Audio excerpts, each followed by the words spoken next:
Hello, and welcome to today's Cybersecurity Summit Power Hour. My name is Rick, and I will be in the background answering any WebEx technical questions. We have a few housekeeping items before we get started. If you are experiencing any technical difficulties enjoying the WebEx session, please submit a question using the Q&A panel. During the presentation, all participants will remain in listen-only mode. And as a reminder, this event is being recorded for rebroadcast. We'll be holding a Q&A session at the conclusion of each of today's presentations. We encourage you to submit written questions at any time during the presentation using the Q&A panel at the bottom right of your screen. Please type your questions into the text field and hit send. Please keep the drop down as all panelists. With that, we invite you to sit back, relax, and enjoy today's presentation. I would now like to introduce Nancy Matthew, Vice President of the Cybersecurity Summit. Nancy, you have the floor.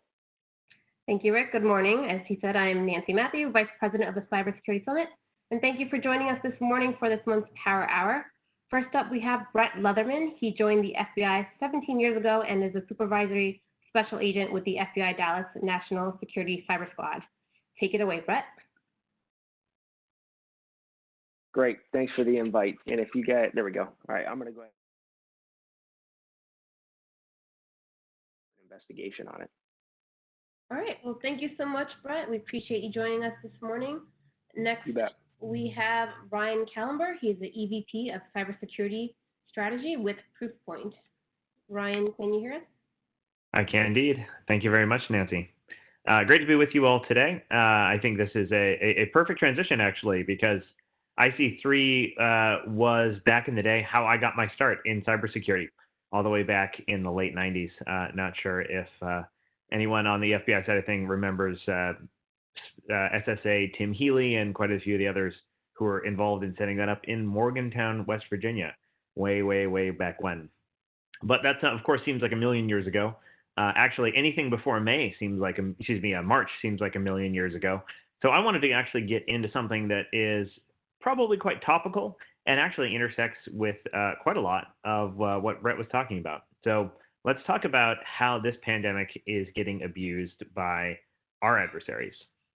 Now, you might be surprised to learn that during the vast majority of the lockdown, although we heard a lot about COVID being used in cyber attacks and COVID lures being pretty much everywhere, we didn't actually see a major increase in attack volume. That said, I think one of the things that has happened for years is attackers have moved from really broad sort of spray and pray campaigns to ones that are a lot more targeted and a lot more interesting. I think there are a couple of really interesting reasons for that, many of which are economic.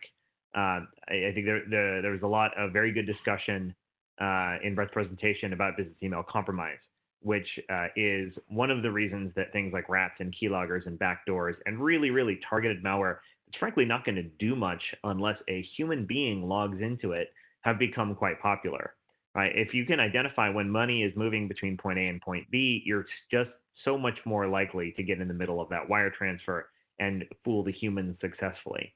So malware families that help people do that have certainly become much more popular than what we actually saw back in the Evgeny Bogachev days. He was, of course, as Brett mentioned, the progenitor of the Zeus Trojan. Zeus was kind of the first real big-scale banking Trojan. I think the stat was back in 2013 or 2014, Zeus was % of the infected that were not infected by one of those Microsoft Windows worms hanging around forever. And really, those bankers, which used to just absolutely dominate the landscape, are kind of down based on where they used to be. And there has been that general trend towards more targeted payloads for several years now, because they're not only useful in things like BEC, they're useful, of course, to steal intellectual property, and they're incredibly useful in ransomware attacks in ways that I'll get into shortly. But let's actually take a look specifically at COVID campaigns, right? And this is when we see COVID in the subject line or in the lure of the message or the name of the attachment or in one of the domains or just sort of the pretext, the lure that the cyber criminal is using to try and get the victim to click on things. Those campaigns are roughly in the same volumes. You see downloaders and bankers, but look at all the rats there, right? Actors leveraging COVID are not necessarily just your run-of-the-mill cyber criminals. It's been used by kind of everybody. And you can see there down in the purple, although it's hard to see the line because their volumes are never all that high, APT malware coming from state-sponsored actors leveraging COVID. We have actually seen quite a lot of that from a number of different groups all around the world. Pakistani actors, Chinese actors, Iranian actors, Palestinian actors, and it has actually started to make up a interesting slice of the overall COVID threat landscape. If you look though at some of the other ways that you can probably observe this in your own organizations. I'd be surprised if most of you hadn't seen at least one COVID-themed phishing email over the last couple of months. The classic brand abuse has actually changed quite a bit. The normal thing that you get is the classic sort of, oh, you've missed a package delivery, or now actually in COVID, it's the warehouse is closed, so you have to go somewhere else to pick up your package. And you can see UPS, FedEx, DHL, and Maersk all dominate the normal volumes for this type of attack. During COVID, though, you see the CDC leaps to the top of the charts. In addition to the World Health Organization and the Red Cross, really, these are only used in conjunction with COVID. They're not normal phishing lures by any stretch of the imagination. So that sort of brand abuse is actually fairly new to see. Brief aside on the WHO, one of the reasons the WHO was such an obvious target here is until actually very, very recently, they weren't authenticating their email. So pretty much anyone on planet Earth, including me, could send an email using their domain, which is who.int. Now, because of a binding operational directive and the good work of the Department of Homeland Security, the Centers for Disease Control actually were authenticating their email. So cdc.gov could not be spoofed. The WHO actually, through something of a sustained pressure campaign, Vox Media did a piece that I was involved in, actually highlighting just how big of a risk it was that the WHO could not authenticate their email. And it actually has over 600,000 views on YouTube, if you can believe that. My children were actually impressed by something I did at work for once. That actually had the WHO take this seriously, and now I'm pleased to report that they are authenticating their email, and the amount of WHO spoofing has gone down precipitously, just as you'd expect. Now, this is an interesting slide for me because I actually get to talk about some of the people that Brett showed you just a minute ago. So this is a kind of an interesting period in the threat landscape for a couple of reasons. So I decided to actually just pick out some of these actors to give you a little bit of a flavor in terms of who they are and what they're doing. So at any given point in time, you're going to see a few different actors that we call large crime actors. These are global scaled organizations, very, very organized. The ones that start with 5, threat actor is the TA there, that love COVID lures just like the rest of us. So in this little snapshot in time, you've got threat actor 544, which largely targets European organizations using a fake bill to target organizations in Italy. At the same time, threat actor 511 is more of a global scaled operator. They're using a fake version of actually the Johns Hopkins COVID map to target organizations in the US and the UK. Now, those threat actors that we have start with 2, those are the BEC guys. Groups like what we track as Modest, or threat actor 2536, or threat actor 2715, which loves going after the Middle East, which they were doing with a WHO lure. This was actually before the WHO was authenticating its email. Now, that next one there on the list, Silent Librarian, that's the Mabna Institute. So you saw the faces of some of those gentlemen on their DOJ indictments.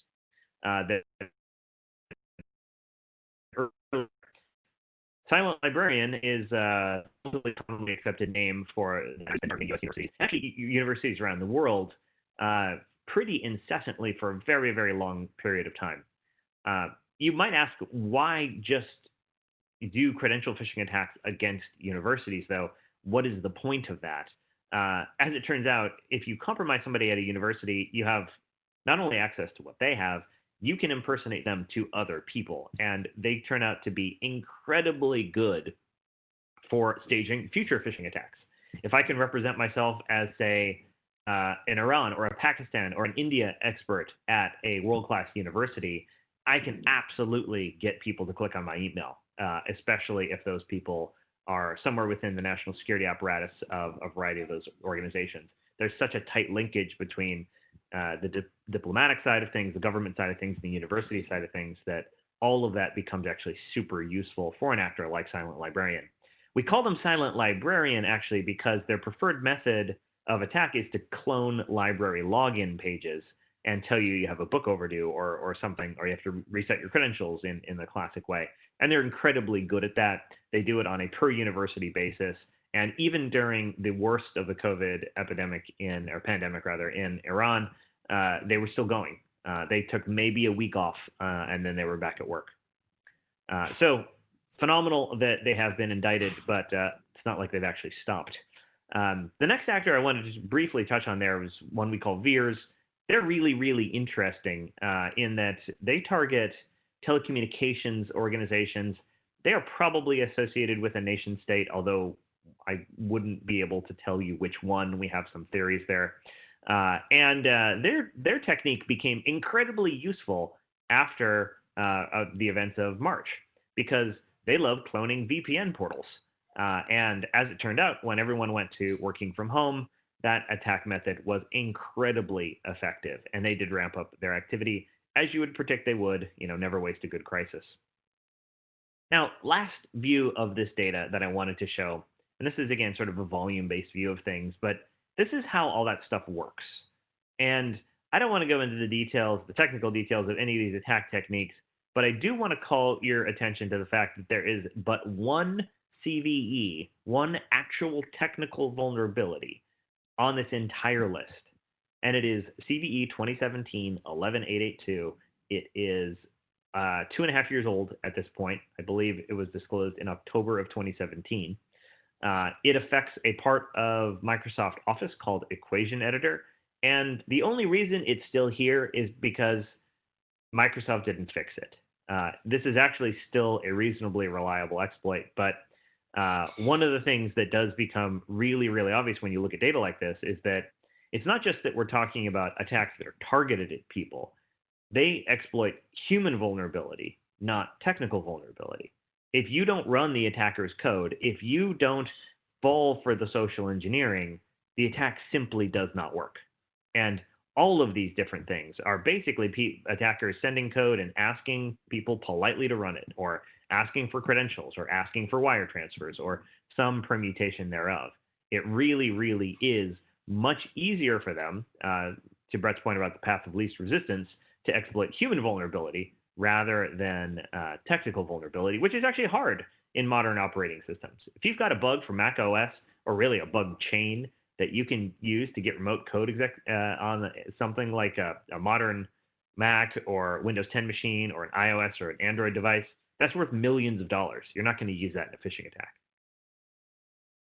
As far as the malware, the real story is there's really not been much change since COVID.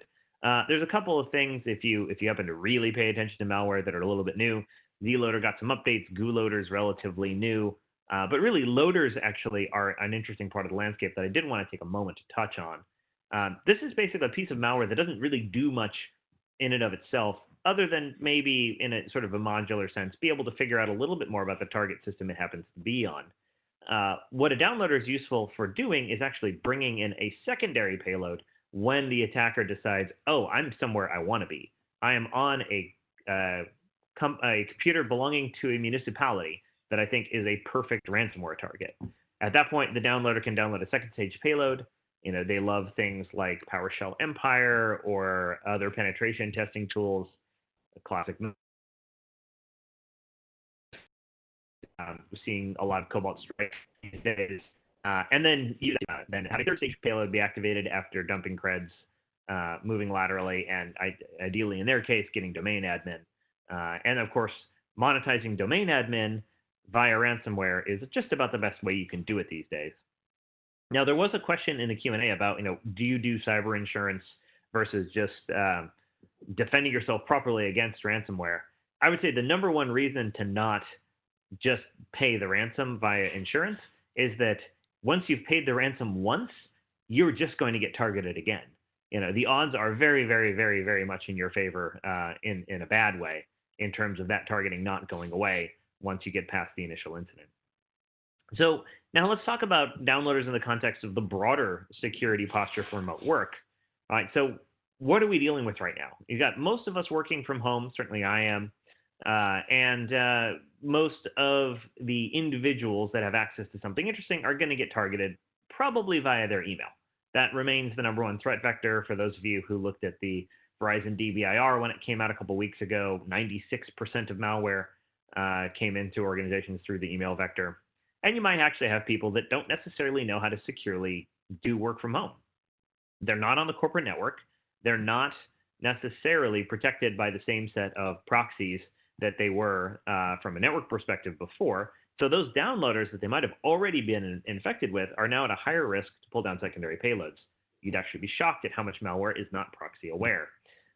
Finally, from a visibility standpoint, they're basically a lot of times going from a home PC or maybe a BYOD device or best case, a corporate managed computer to a home Wi-Fi router straight to a cloud application, O365 box, Dropbox, whatever it happens to be.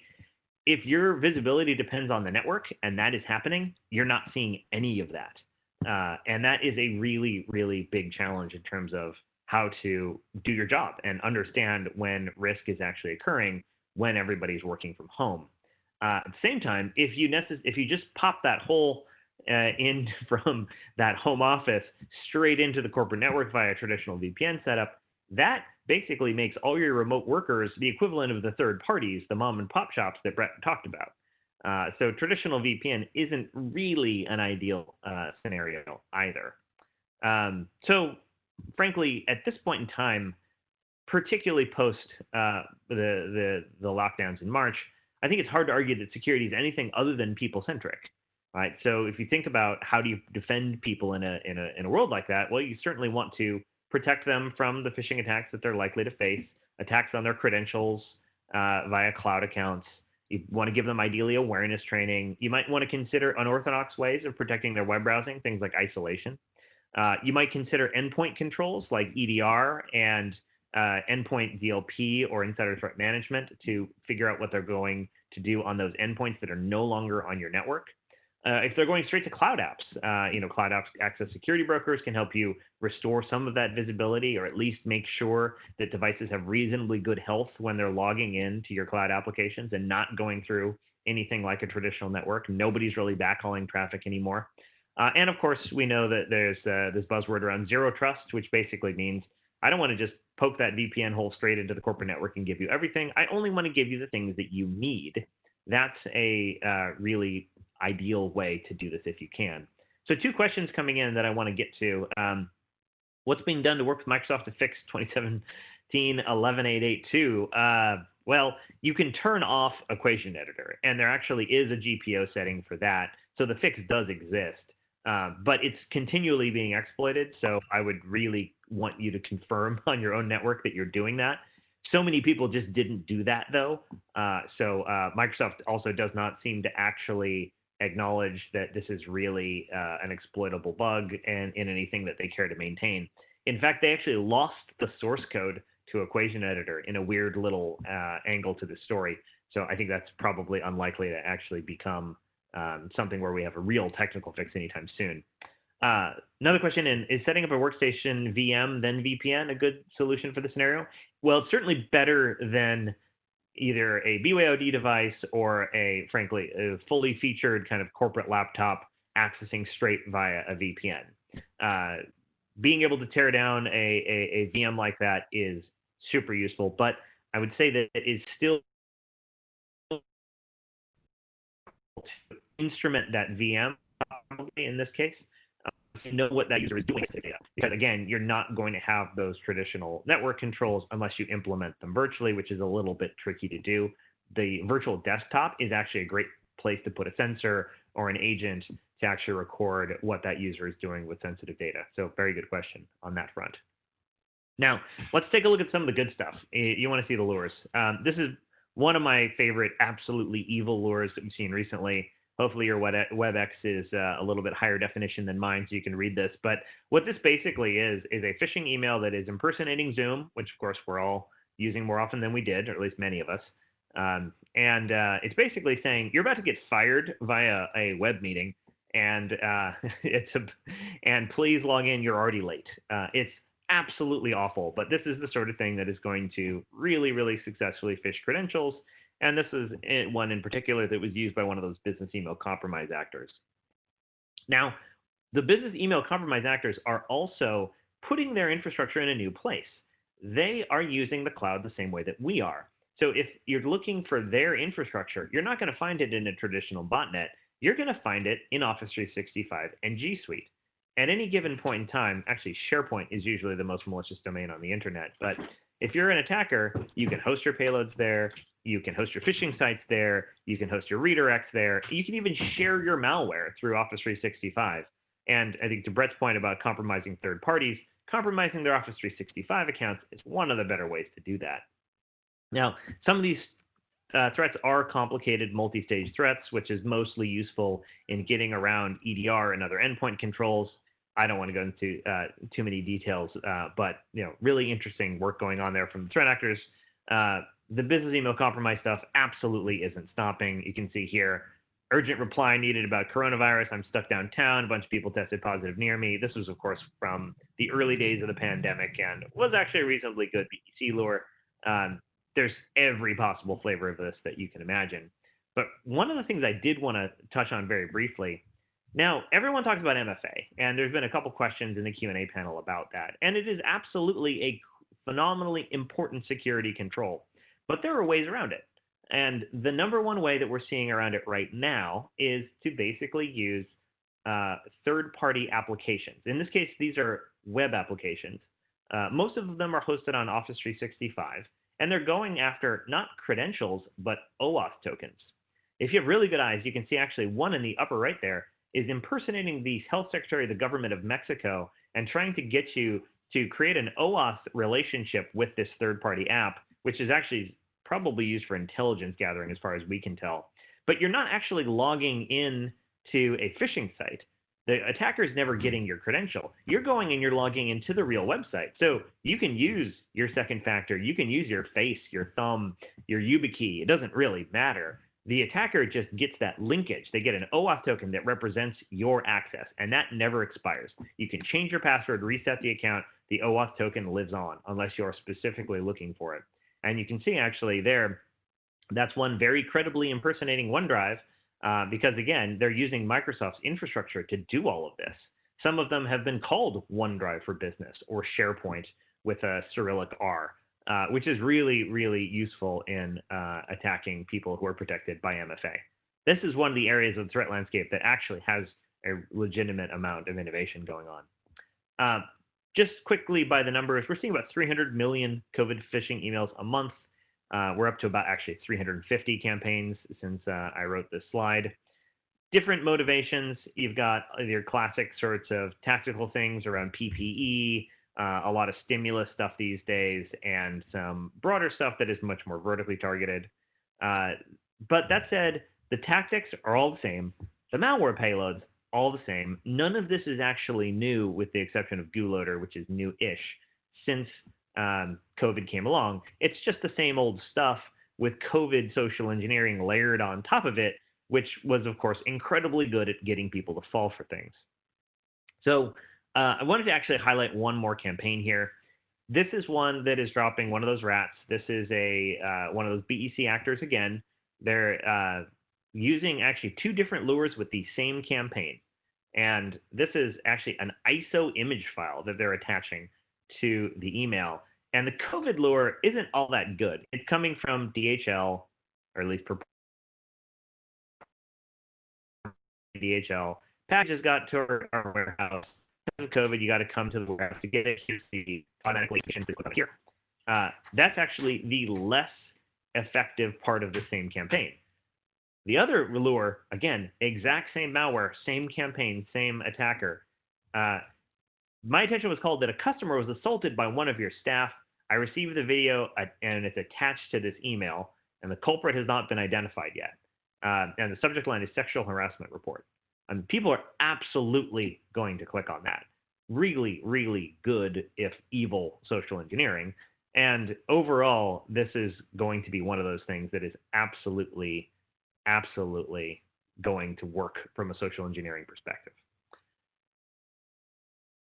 So FMLA, this is one of these big financially motivated campaigns that is spoofing the U.S. Department of Labor in this case. Again, COVID just kind of gets thrown into everything. You can see it's in the name of the sending mailbox. It's in the URL, that covid2020.space. And it's just kind of sprinkled throughout all of the tactics. One last one that's more of a targeted example. This is one actually that we saw attacking almost exclusively the transportation and energy sector, really about like oil tankers.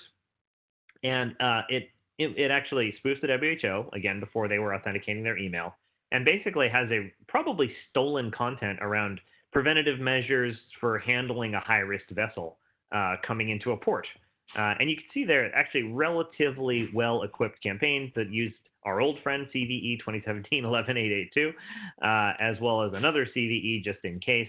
Some of the campaign actually used just straight up word macros, and the payload was a piece of malware called Agent Tesla, which has been around since 2014, if I recall correctly. But really well-crafted campaign and an incredibly long message here. And basically was going to send to a bunch of people who would have a reason to interact with content exactly like this, why they should actually open the attachment. So that's the normal stuff. There's always some weird stuff. Here's the conspiracy theory one. This one, the truth of COVID-19, lots and lots and lots of question marks. This is actually a hugely problematic threat if you let it into your environment. You can see actually the message body says, virus actually comes from the United States of America. If you do open that Word document because you're incredibly curious about this particular conspiracy theory, they use a technique called Swiggly-Doo to launch a PowerShell script, dump creds with Mimikatz, and then downloads a remote desktop utility called FreeRDP to completely take over the device in question. Actually, Steve Edelman, to your question there, the CVE is 2017-11882. So you've seen it on like 3 or 4 slides here, and we'll make sure we get that presentation slides to everyone who also asked about that in the Q&A. As far as the emerging stuff now, we are seeing lots of financially motivated things around stimuluses. Some of them impersonate individual bank brands. Some of them impersonate governmental bodies. Some of them impersonate specific agencies that have relief programs going on. We're absolutely seeing this all over the world. And for those who are interested in kind of a strategy to defend against this, I'll say it's relatively straightforward. We're dealing with a landscape where the threats target people, either through email, through some form of imposter or identity deception, or through their cloud accounts. So focusing on protecting the people from the threats that target them is a really, really good strategy. But as we've learned, people are the vulnerability as well as the vector here. It's all about that successful social engineering. So the more you can do to enable users to protect themselves in your organization, do phishing simulation, train them, make sure that they realize why cybersecurity is so important, and identify the people who are the weak members of the herd. That will really help you harden your defenses. And then finally, the blast radius. If you can understand not just who's getting targeted with interesting attacks, but who's likely to fall for them, and who's likely to endanger something you care about if they're successfully compromised, that's a real way to actually map back to risk with your technical controls. So I'll just close before we try and get to a couple of those questions on some of the things that we've been making available. If you are a Proofpoint customer, all those campaigns around COVID lures are being tracked as COVID-19. We've made all our detection SIGs available. Actually, Proofpoint runs the world's most widely deployed third-party IPS rule set, which we call the emerging threats. There's a pro and an open source version. The open source version has all of the COVID threats in it. And we've actually a zero trust access solution available for September 2020 for partial struggling with secure remote access. And of course, you can see the Twitter account and the blog where we're constantly updating all of the things that we're publishing there. Final 2 things that I would call out. We actually have some free remote worker tailored training modules available on the website as well. And we have a tight partnership with Okta. They have a free MFA and SSO offer going now. So I'll turn it back to Nancy in case we have time for any questions. All right, well, thank you for that and for addressing some of the questions in the chat as you are going along. That was helpful. I'm just going to throw one more at you. What are the key do's and don'ts to protect newly remote workers? It's a good question. First, train them. Second, set up forms of visibility. If you're sending them straight to cloud applications, make sure you know what's going on in those cloud applications and don't depend on a network that might have gotten really, really, really quiet if you're not backhauling all that traffic. And then finally, the most likely way that they're likely to be attacked is probably through email. So it's certainly worthwhile to take another look at your stack of controls on that vector. All right, I'll give you one more because you answered that pretty quickly. Sure. How has the threat landscape changed in the last few months? So those third-party apps are definitely really the only thing that we've seen scale. That's been around for years in theory, but since about November, we've seen, I think, 138 new ones show up. So it's clearly working as more people deploy MFA for the attackers to go after it that way. I would say the other big thing is something that Brett called out, third-party compromises, meaning I'm going to attack you via a compromised account at your supplier and use that to try and commit BEC. That number, I believe, on the BEC side is up to 28 billion, updating Brett's slides from earlier. That really does characterize the landscape right now. All right, thanks again for joining us this morning. I just posted your information in the chat for everyone. If anyone has any follow-up questions for more information, they can reach out to you directly. Also, everyone that's still on with us, we have nearly 400 of you. You can continue to post your questions in there, and Ryan and his team can address the questions in the chat box back to you. And next up, we'll keep things moving. We have Joel Hollenbeck, the Regional Director of Security Engineering at Checkpoint Software Solutions. So good morning and good afternoon. With all of the current situation in the virtual events, our audiences are often from different time zones. So I hope under the circumstances everyone's doing well. I certainly appreciate each one of you taking the time to attend the event today. So today I wanted to talk a bit about the world of IoT and cybersecurity and how they intersect and what our industry is going to be doing and what we need to do in order to build effective solutions and programs around IoT. We're already facing mass scale attacks against our IoT infrastructures and have been for quite some time. But now we're heading into a future where there's going to be a deluge of IoT devices in all sectors, regardless of the industry that we're in. So ultimately, the question is how do we survive this? And that's what we're going to talk about today. My name is Joel Hollenbeck. I've been in 100% cybersecurity focused roles for going on 20 years now. I'm currently with the Office of the CTO at Checkpoint. So let's dive in.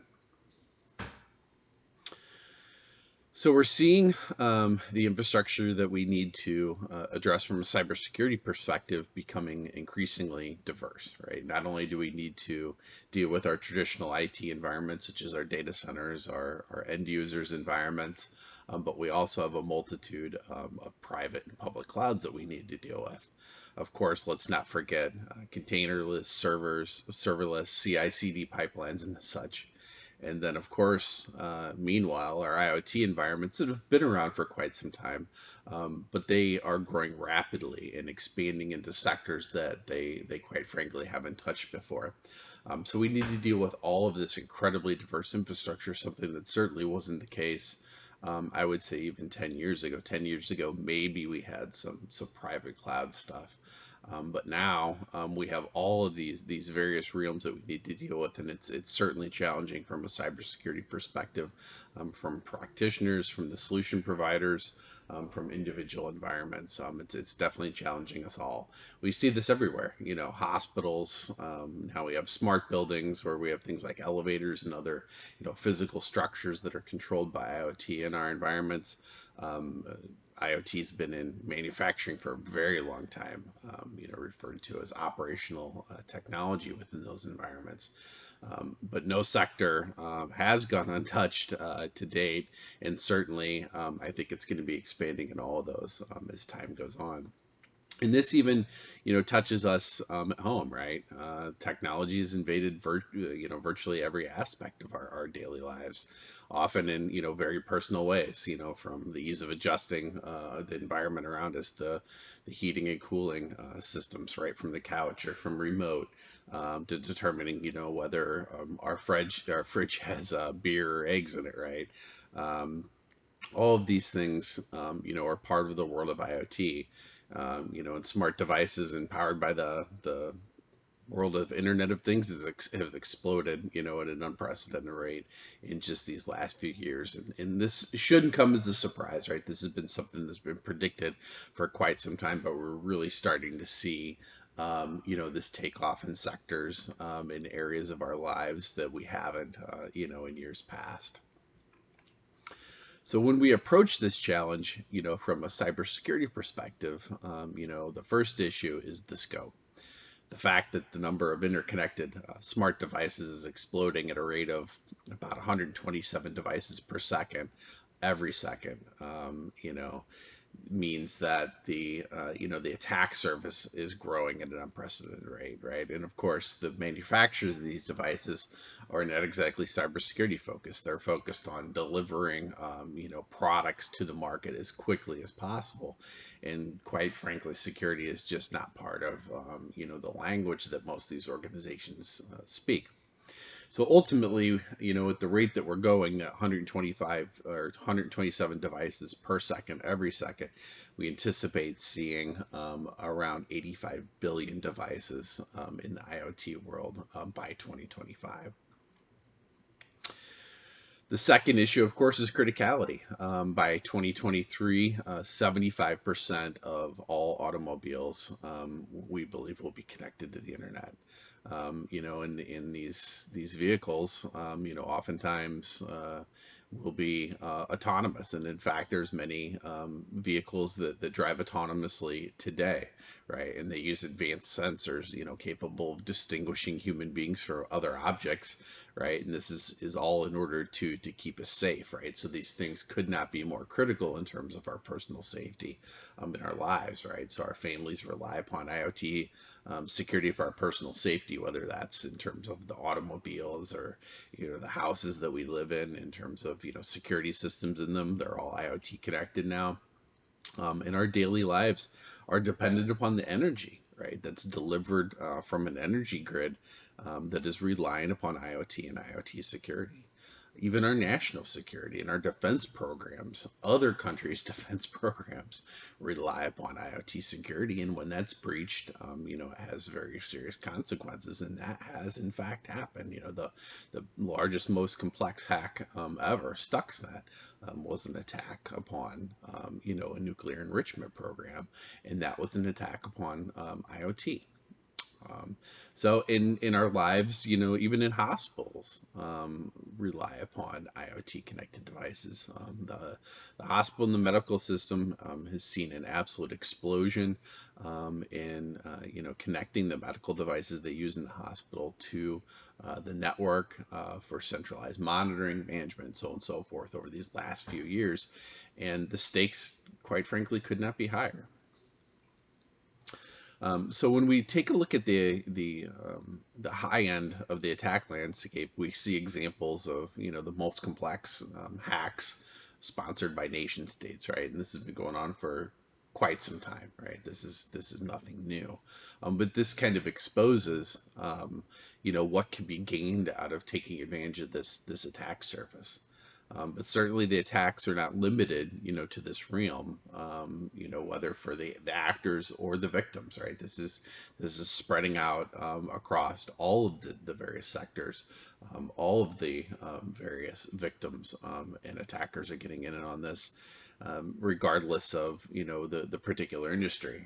WannaCry and the hacks on hospitals over this last, I would say, 2 years is a incredibly poignant example of that, right? Medical organizations have been hit hard. Several, hospitals just in the last few months have had to shut down, even amidst the COVID crisis. Interpol issued an alert to law enforcement in all the countries that it covers. exemplifying this problem and the fact that we need to fight against this cyber criminal endeavor of ransomware against hospitals, which attacks IoT and the other devices in there.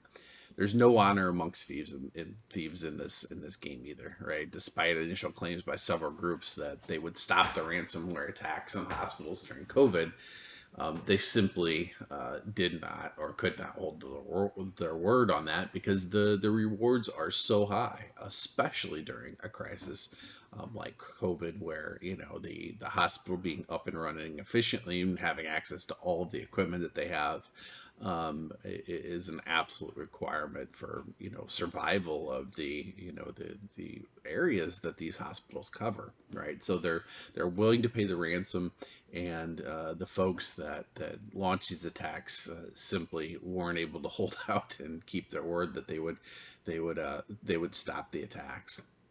And that challenge is going to continue to grow. All of the connected medical devices in the healthcare vertical will top, I believe, 140 billion by 2024. So that even in that sector, the IoT is going to continue to grow.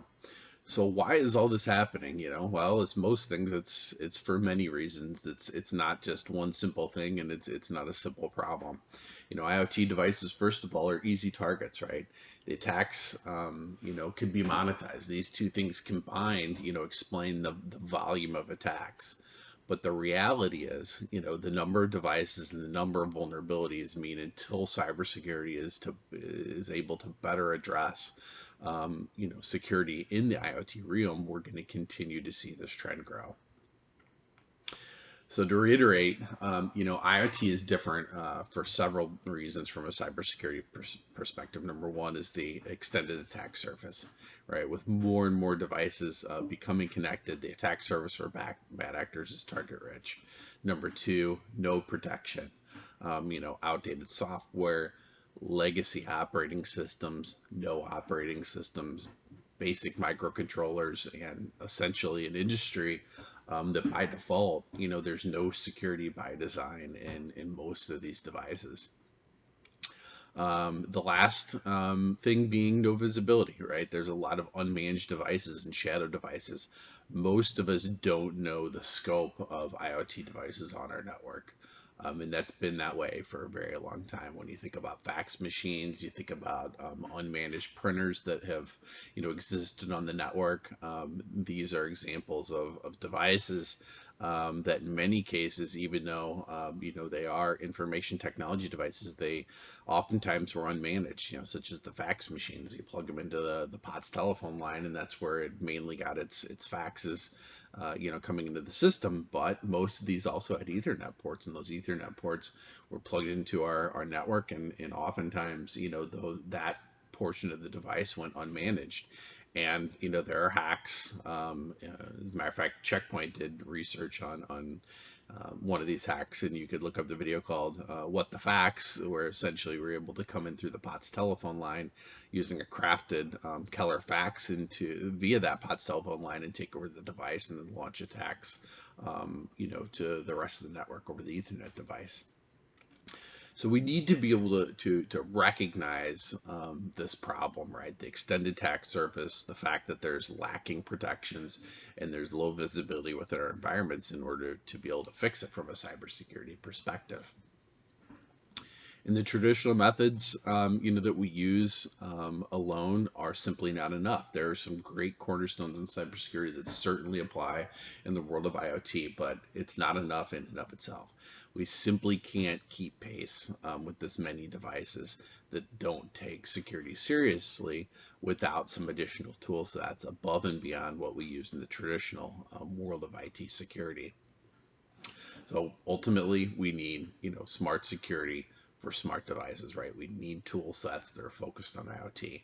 We need to apply those existing principles such as zero trust and threat prevention, but we need to take additional tactics, in the world of IoT in order to secure them. What we need discovery and visibility, something that's lacking in most environments today around IoT. We need to understand what it is that we have out there, We need to build, catalogs of the inventory of devices that we have and be able to discover new devices that come online.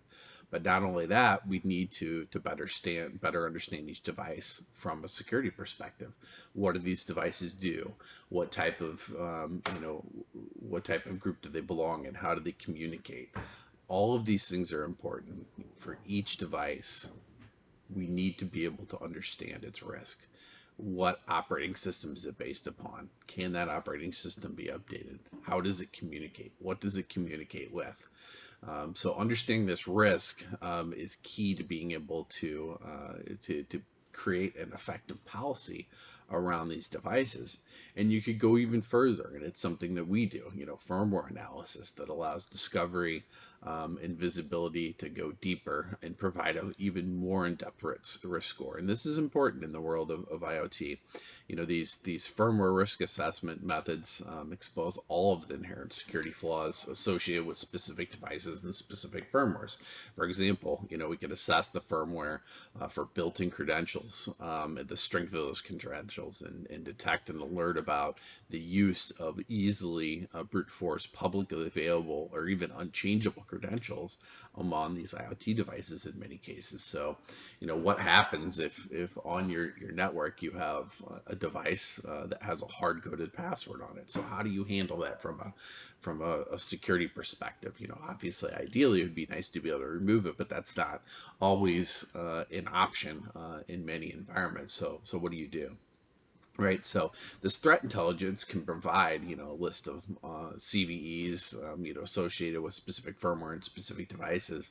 After extracting this information, we could automatically, catalog the CVE and the vulnerabilities, and understand the severity and the attack vectors and so on and so forth, and then combine all that information with the real-time protections offered by threat intelligence platforms in order to have a complete in-depth understanding and risk profile associated with the device, with that class of devices, and in the entirety of our environments.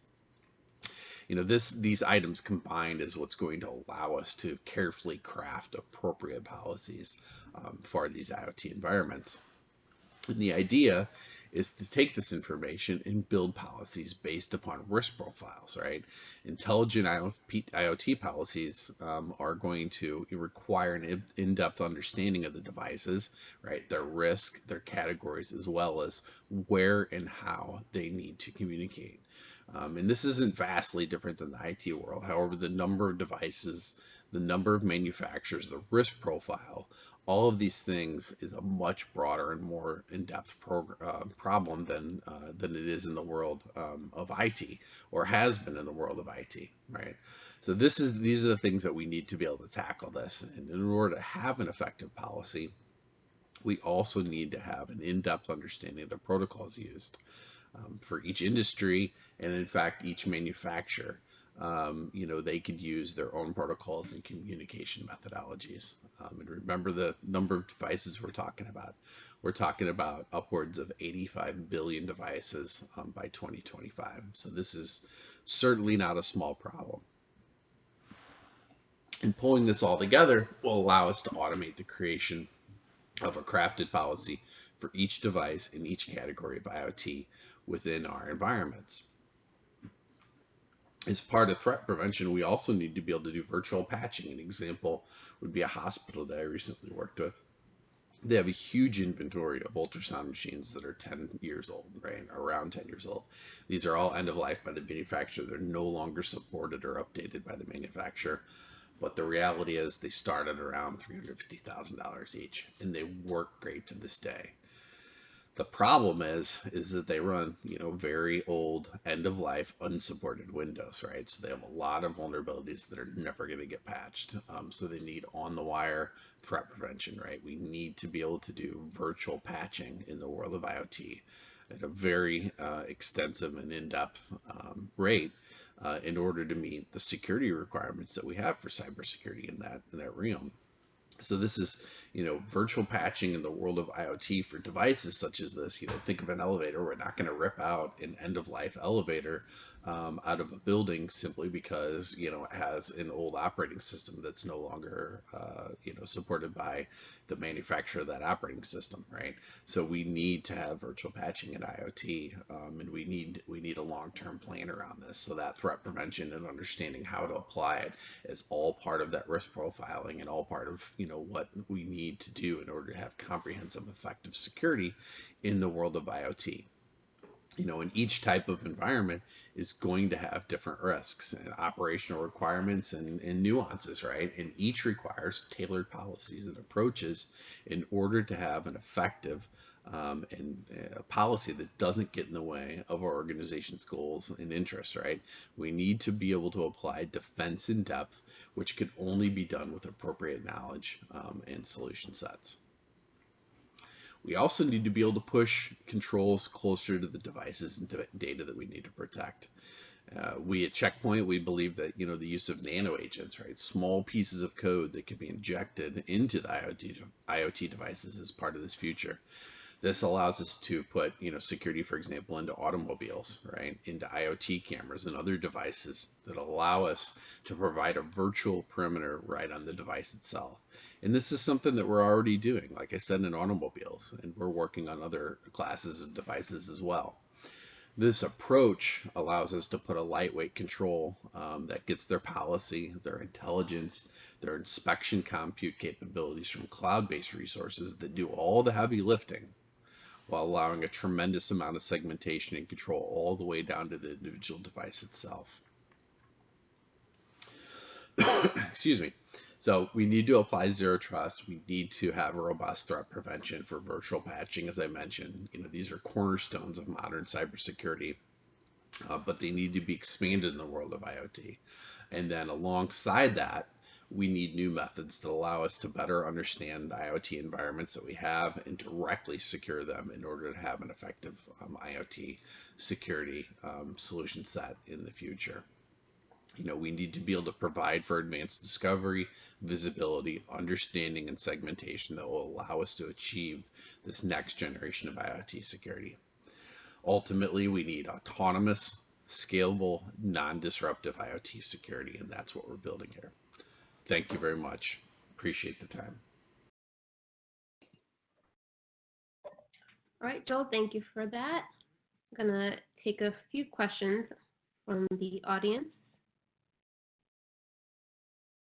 In what ways is the future of IoT differentiated from the IoT that we've been working with for the past few decades? Yeah, for sure. So, you know, the heart of that question is that, you know, IoT devices have been around for a long time in our worlds. Operational technology being, you know, an example that's been around for several decades. But the reality is that oftentimes those networks have been air-gapped. So while IoT has been around in these corporate environments, the fact is it's getting more connected. It's becoming more critical in our environments. You know, the example that I love as of late is the elevators. You know, our buildings have physical things that are IoT devices, and they can be attacked, and they have been attacked. And the attackers are getting, you know, of course, more sophisticated. You know, there was an attack on a casino, and the entry point into attacking that casino was a thermometer and a fish tank, right, which was IoT connected. So the breadth of the problem is growing. The criticality of the devices, elevators, cars, is growing. And of course, the attackers in the IoT world are getting more sophisticated. So this is a real problem that we need to continue to address. And, you know, part of it is, of course, solutions from vendors. The other part of it is awareness within, not only within the information security practitioners within our environments, but also the executives within our environments. As we continue to adapt this stuff, we all have to adapt with new methods, practices, and procedures on how to manage this IoT security problem. All right. Someone's also asking if we'll be sharing your presentation afterwards on our website. Will that be something that we're allowed to share? Yes, it is, of course. Okay, and just one more question while we have you. With IoT offerings being so insecure, how are the security solutions going to adapt to address these gaps? Yeah, absolutely. So I think that there's a number of different ways that we need to approach this from an industry perspective. I think that there's some short-term and medium-term things that we could continue to do. The first one is visibility, right? We have to know what the IoT devices are on our networks. We have to know what their vulnerabilities are. We have to be able to classify them in order to be able to create meaningful and effective policy around them. So that's things that we could do now with solution sets that we have now. The longer term goal, and it's something that we're doing every day in certain sectors, but this needs to be expanded, is the approach that I referred to in the presentation. We refer to them as nano agents. We're working with automotive manufacturers today. The automobiles, I believe the stat is something like 75% of all new vehicles by 2023 will be connected to the internet. That's an industry that, the automobile manufacturers know very little about computers. So they go to the third parties to provide the computers that are integrated into the car. But guess what? The people that make the computers don't know anything about security. So they come to vendors like us, and we integrate security via the nano code, via the nano agents into the compute systems that are in the cars. That trend needs to expand, and we're doing this with other devices as well, such as cameras, such as, you name it, IoT devices. We're partnering with those manufacturers to include nano agents and nano code directly into those devices, which allows us to leverage cloud compute and cloud threat intelligence resources in order to push security directly down to the device level, right? The axiom is, the closer you could get security to the data and the devices you're trying to protect, the more effective it is, right? And IoT devices have very little compute power, very little room for additional code on themselves, but using these nano agents, we're able to leverage those cloud resources to push that down there in an effective manner. That's a long-term thing that the industry needs to address, not just security in and of itself, but also our partnership with the IoT companies.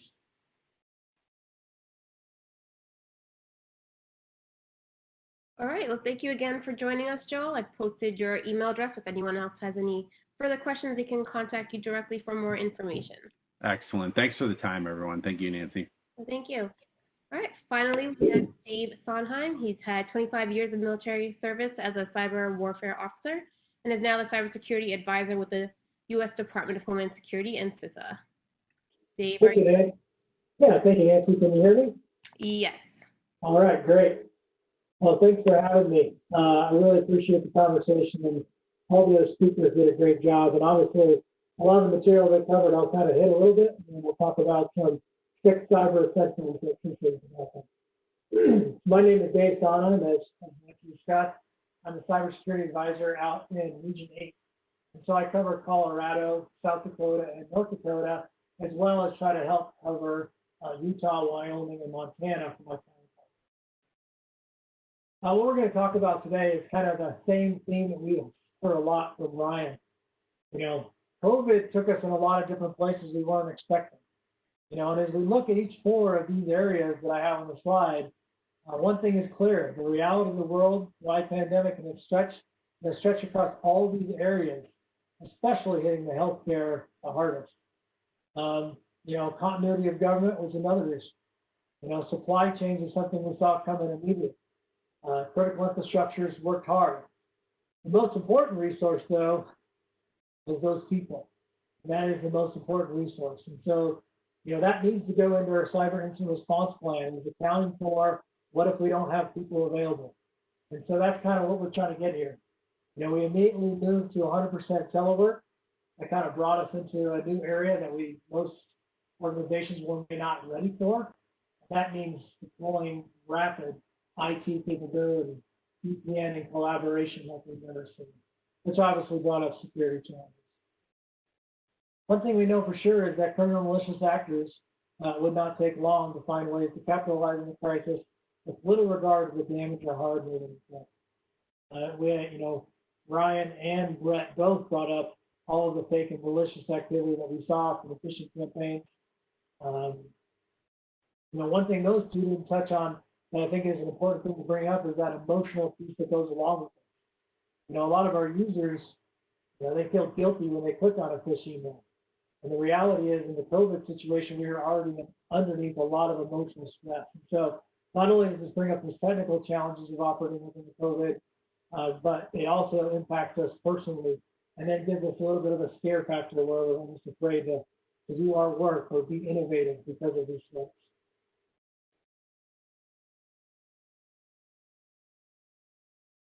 Okay, so Brett hit this pretty well, and Ryan as well. And so I won't go too deep into this here, but obviously we know these are kind of the top 5 that we saw hit right away. We know that the phishing activity got out of control, although we may have not seen any new and creative malware, we still have the same problem. So, Brett hit it pretty well. The business email compromise started to hit as soon as those stimulus checks started to be available. The fake websites and infections, we saw that hit pretty quick. I'm not sure if any of you followed, but the Cyber Threat Coalition got stood up pretty quick and provided a pretty good list of all these malicious sites. Obviously, we know the remote access and virtual collaboration being stressed almost immediately, and being able to pivot and be dynamic in that environment in order to ensure our users can access, but still have secure connection. So we knew that cyber attacks would come. We kind of hit these. Ryan specifically got a very good view from him on all of these things. And you can see that now, although these are things that we're dealing with every day, they were still leveraged by that loader and that persistent. Okay, and then insider threat. And I think Brett talked about this one pretty well already. Don't go into too much of it. But remember, some of those users we have, they're an insider threat whether they really deemed malicious or not malicious, based on the exposure they have in their agency. Okay, so what is CISA doing about it, and what are some resources that we can provide? So CISA Cyber Essentials, which now we're developing the toolkit as well to go along with it. And what I'll brief for you is the 6 cyber essentials that CISA developed. The idea here is to provide small and medium-sized businesses a list of actionable items of where to start in order to build that cybersecurity program. Obviously, we know you're going to turn to your CIS Top 20. We're going to turn to our new cybersecurity framework. And what this is really a good guide, just to stick to the basics, do the simple things first, get a cyber culture going, good cyber hygiene, and reduce that cyber risk. So here are kind of the goals for the cyber essentials. Drive that cybersecurity strategy. Make sure you have the right investment and the right culture in the organization. Develop that heightened level of security awareness and vigilance. Protecting our critical assets. That's where it all starts. And that includes our applications, and that includes the monitoring. Ensuring only authorized users are allowed access. Back up that critical data and avoid impact to critical operations. Limit the damage and restore normal operations quickly. And establish that fundamental cyber hygiene practice. Okay, so those of you that haven't seen this before, this is available on CISA.gov, but this is really that leader's guide. And that's really why we title it this way, because we know being a cybersecurity professional organization is not an easy job. And we know cybersecurity is that team sport. And what this really is designed to do is to break it down into 6 easy steps that our leaders can take to start empowering. So obviously we start with yourself. You are the first step. Although everyone plays a role in helping our organization and our agencies follow cybersecurity and cybersecurity hygiene practices and report most activity, you are your agency's cybersecurity professional. This step focuses on your role as a leader. Others in the organization are counting on you to stand up and take charge of the agency's program. Using frameworks or tools or an essential list like this gives you a way to get started. Step number 2 is your staff. We all know this is a team sport, and it takes a full team of defenders in order to protect our network. Making sure that you empower them so they can be innovative and are not too constrained. Next, we get to your systems. We know your systems are at risk, and we know these systems are vital to establishing and maintaining these critical services your agency depends on. If they are compromised, how is your agency going to adapt, and how is your agency going to continue their mission? So what are some things we can do? We can establish some sustainment and protection requirements around these critical systems and establish what level of redundancy we think we need. We can kind of think about that like the virtual vault that these systems should be in. The next step is the surroundings. Making sure a cyber hygiene culture, strong cyber hygiene, whether that's a zero trust model or a similar one, Our access must be denied by all and only accepted by a few, or then verified. That's how we start to get to the ends and needs. We have to implement these controls in order to monitor access, monitor and report any anomalies in this access. Next one we highlight in the cyber essentials is your data. We know your business is built around this data, and we know that includes a lot of hybrid architecture, which can be that mix of on-prem, cloud, to include our data custom sites, our COOP sites, and how do we build resilience at every level and ensure assurance and resiliency of the data. Building these types of controls and barriers around critical data also instills a high level of confidence. That way we are better prepared for things like COVID-19. The last one really tries to tie their other ones together, tries to bring it together in a nested fashion and say, your actions during a time of stress are where it matters. That's how we prevent a large event or a large incident from taking us offline. This includes our failover plans. This includes our proven procedures. This includes training our staff so that they remain calm and do their function regardless of the seriousness of the event. Okay? We really try to see this as a foundation of preparedness. This is how we get after this.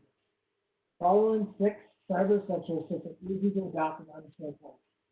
Usually answers the question for those small meetings of where do I start?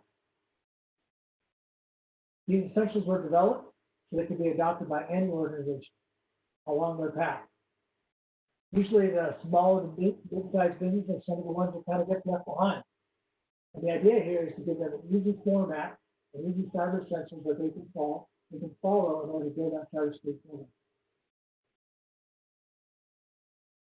Sometimes in small organizations, being the cybersecurity professional may not be your only job. This is why having 6 cyber essentials is a key to building your program. This slide kind of gives you the rundown of the verticals across each one.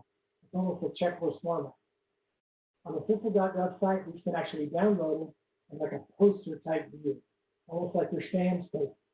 You can put it around your area, you can put it in different areas of the business so that everyone can kind of buy into it and understand the 6 steps that an organization is trying to move through in order to get there. Okay, we're going to hit your stuff. This is practice number 1 in the cyber essentials. So we kind of talked about this one. We know that you are the one that is building that cyber strategy. You are the one ensuring the agency is making investment and the culture is being built. This is how we drive step number 1. Your staff. We know that we're only as strong as the team that we have. This element here helps us build awareness and business across the organization.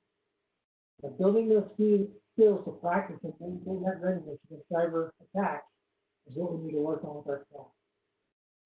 Your systems. This is what makes us operational. Protecting these critical assets is how we continue and ensure that critical service remains operational. This is the lifeblood of our organization. Surroundings, that workplace that we're in. I think all of us now, after COVID-19, realize that it's just not an on-prem environment. And we'll probably will never go to an on-prem environment.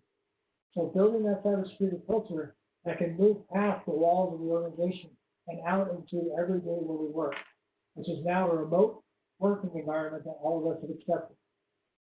Obviously, access privileges and knowing who operates on these systems is key to us being able to protect our environment. Our data. It's not just about the backups, and it's not just about the on-prem or the cloud backup. It's about all the data together. The data needs to be available when users need it in order to create that business. A contingency plan, most of us probably need to go back now that we've experienced COVID, and understand we may not have the personnel or the facilities we thought we had available in our contingency plan, and rewrite those plans to understand how are we going to get our work done. And what are we going to do to secure our environment? And how am I going to monitor those connections to ensure reliability and resilience of the environment? And this is the step that really kind of brings it all together. Practice it. Your actions underneath stress. We all know what it's like to be in the middle of an event or the middle of an incident. The reality is we tend to have a tendency not to go to our failover plan, not to use our incident response plan, but to knee-jerk react. And what we need to understand is contingency plans are a plan of action that is continually updated. This is what makes our business continuity plans work. And when we're in a time of stress, getting out that contingency plan and following, finding the gaps in it with the exercises or real events, and then reworking that plan. And how do I communicate my vision to external stakeholders during this type of event?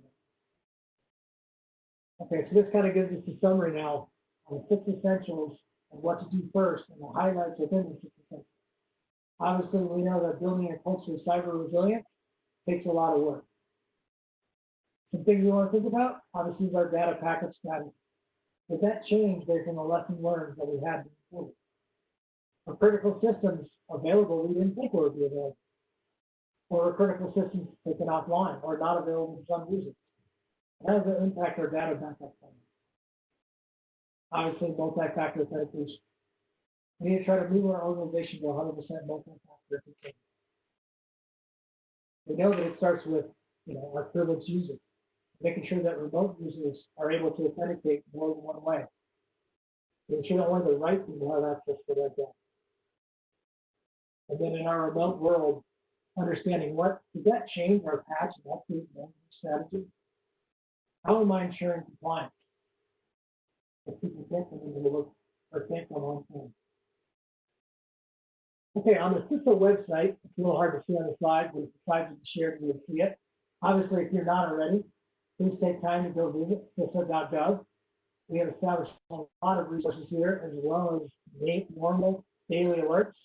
These are technical alerts that come out within the CVEs with mitigation recommendations.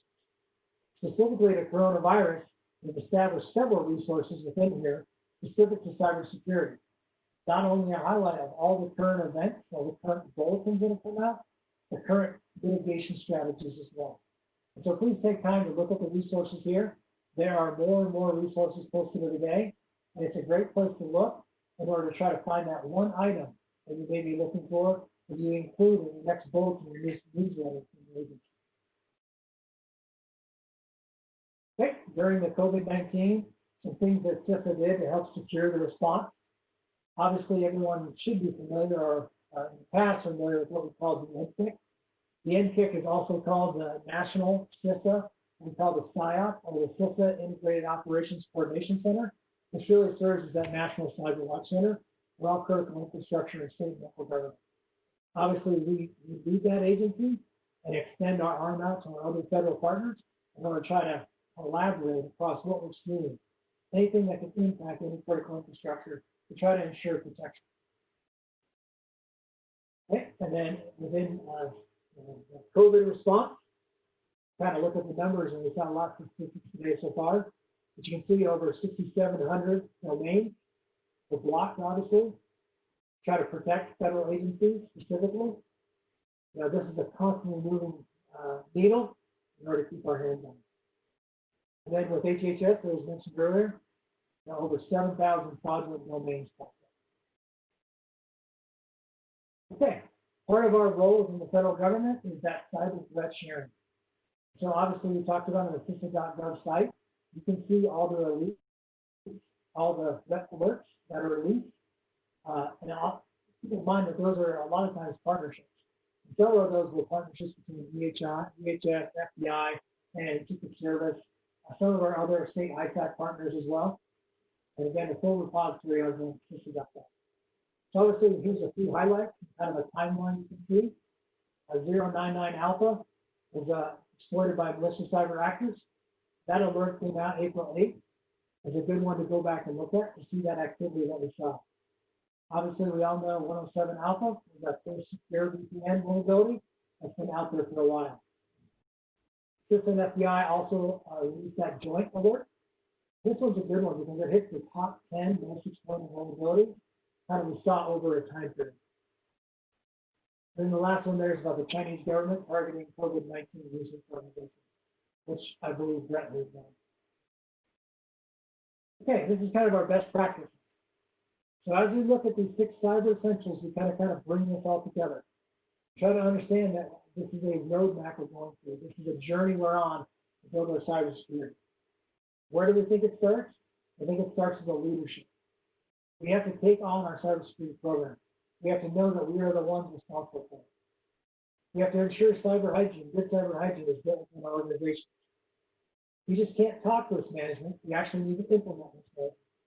A lot of times when I go out and do assessments, I would say risk management across the board is one area, and then I'll agencies something else.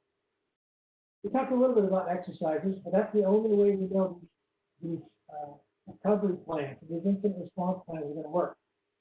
You know, we really do need to take a look after action with COVID and to say, when people aren't available and infrastructure is not available and facilities aren't available, does our incident response plan still make sense? Does our data recovery strategy still make sense? You know, we don't get to stop. Stand and continue to operate. It's got to be a slogan for the organization. We're never going to let that cyber actor take over our environment, and we'll continue to deliver that critical safety. And obviously, we know relationships are what's key. Building and establishing more and reaching out to partner organizations for help. Okay, so part of my mission is the cybersecurity program in my region is kind of assess, promote, build, educate, listen, and coordinate. So obviously having a strong relationship with the state and local government as well as critical infrastructure helps us understand what the needs of those organizations are. And that's really why the field forces are in place within CISA, the Department of Homeland Security, and to ensure that they have a point of contact. They have a name that they can reach out to when the time of need or when their infrastructure is experiencing a problem. That includes education, that includes going out there doing assessments with them, which we can get next. And just keep in mind, we kind of break these down if you look at the slide, kind of a strategic level assessment as well as a technical. I'm sure most of you are aware of our technical team at DHS, our NCAP team, which provides us penetration and vulnerability scanning services, which are at no cost. The top level ones, strategic, are really the ones the CSA try to go out and do outreach with state and local government as well as critical infrastructure to try to provide you some cybersecurity planning tools. Now let's take a look at the practices that are happening within your organization across 10 domains. Let's give you a nice solid report that maps back into the cybersecurity framework to show you what domains are strong in and what domains maybe need a little work. The external dependencies management, that's going to really take a look at that third-party risk, that supply chain risk, and that vendor risk. That's really kind of a deep dive on that. The cyber infrastructure survey is really that dashboard. And that's really a risk matrix dashboard. So as agencies that really want to look at the cybersecurity program and try to see where am I at compared to other organizations in my cybersecurity program. This survey actually gives you a resiliency dashboard you get access to all the time. It actually has a planning overlook, whether that's a future project or a future technology, or during some kind of an event or some kind of an incident. It lets you see where you're involved. And then some people probably are using CSET, we call the cybersecurity evaluation tool. It's a good tool to give you a good idea of how your cybersecurity program is going. Like I talked about my technical team, our national cyber technical team, is vulnerability, its penetration testing. That starts the phishing cycle, which is free to sign up. So please take a look at CISA.gov, provides plenty of information, or reach out to any of the CSAs nationwide, and they can provide a desk side brief for you. They explain the details of each one of them, the lead time, what's all involved in each one of these assessments, what the reports look like, and how often you'll be notified by the technical team. So that gives you a pretty good rundown of CISA 6 Cyber Essentials, as well as the cybersecurity program at the regional forces, the field forces for CISA. I'll try to give you some outreach as well as stakeholder engagement where we try to help improve cybersecurity. So Nancy, I think I'll turn it back to you for some questions. All right, thank you so much, Dave. Just a general question. In what situation would someone report a cybercrime to your department? Yeah, so let's talk about that just a little bit, just so that we're clear. Brett, really with the FBI, he's really on the crime side. And so they are on the threat side of that. And so at CISA, because of the way Presidential Directive 41 is written, CISA is on the asset security side. And so to answer your question is, when a cyber event and incident happens, it's good to make sure you're contacting your fusion centers. It's good to make sure you're contacting your ISAC. When we know a cyber criminal activity has occurred, we want you to report that to the FBI so they can get the forensics they need so they can do the threat side of it. However, on the critical infrastructure side or a private entity side, CISA's role is to provide cyber incident response to ensure your assets are back up and running, to ensure water and wastewater continues to work, to ensure power and energy continues to work. So I can let Brett chime into more specifically on the critical side of the house. It's not that CISA doesn't care about the crime, CISA cares about it from the forensics perspective, so we can help protect assets. You know, on the FBI side of the house, that's when we talk about the prosecution and building the police.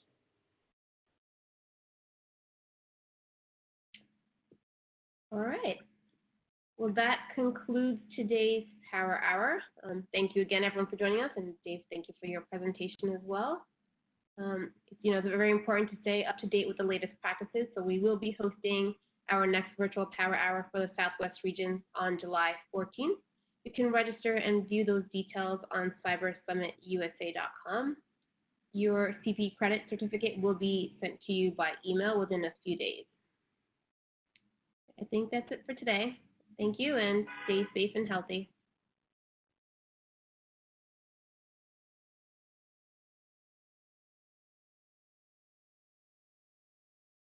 We created IoT Nation to help professionals like you navigate the IoT space, to find the companies, people, use cases, and events that are most relevant for you.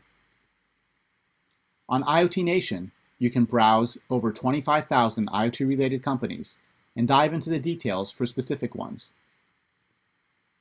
You can also search geographically, zoom into any area of the map, and explore companies in any city. You can find applications in various verticals, such as smart buildings, smart cities, connected mobility, and many more. And you can plan your week and month ahead by searching dozens of online and offline events to find the ones that are most relevant for you. For all Cyber Summit Power Hour attendees, we are offering free use of IoT Nation Pro for 30 days with the code CYBER2020V. If you have any questions, contact us at info@iotnation.com.